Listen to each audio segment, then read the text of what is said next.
I called myself Pip, and came to be called Pip.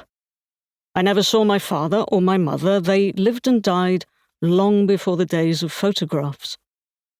Ours was the marsh country down by the river, within 20 miles of the sea. My brightest memory of it was made late one afternoon in the graveyard where my parents lay buried. Beyond me was the dark wilderness of the marshes, with scattered cattle feeding and the wind rushing in from the savage sea. And there was Pip, myself, a small bundle of shivers, growing afraid of it all, and beginning to cry. "Hold your noise!" cried a terrible voice, as a man started up from among the gravestones. "Keep still, or I'll cut your throat." He was all in convict grey, an iron shackle on his leg, and an old rag tied round his head.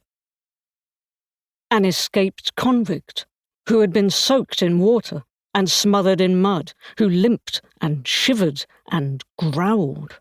His teeth chattered as he seized me by the chin. "Oh, don't cut my throat, sir," I pleaded in terror. "Tell us your name," said the man. "Quick." "Pip, sir." "Once more." "Pip, sir." "Show us where you live," said the man, glaring. I pointed to where our village lay. The man then turned me upside down and emptied my pockets. They held nothing but a piece of bread.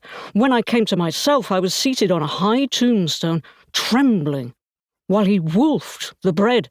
"You young dog," said the man, licking his lips. "What fat cheeks you got."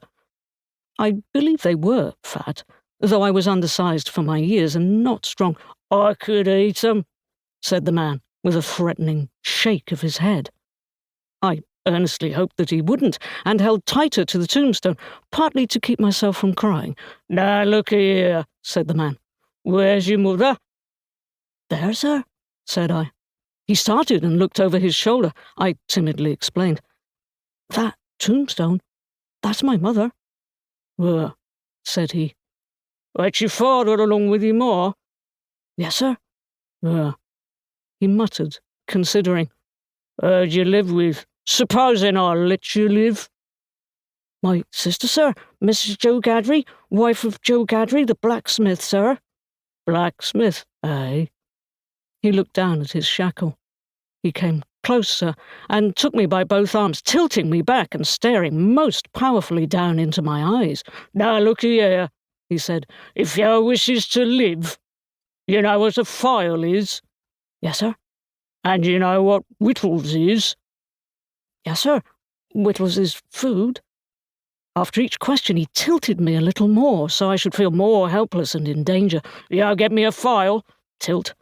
"And you get me wittles," tilt. "You bring 'em both to me," tilt, "or I'll have your heart and liver out." I was so giddy that I clung to him with both hands and said, "If you would kindly keep me upright, sir, perhaps I shouldn't be sick, and perhaps I could listen more." He gave me a most tremendous dip, then went on. "You bring me tomorrow morning early that file and them wittles to that old gun emplacement over yonder, and you never speak of me, and you shall be let to live.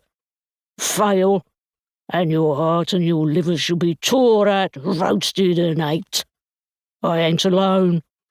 There's a young man hid with me, and I find it very hard to hold that young man back from eating your insides. Now what do you say?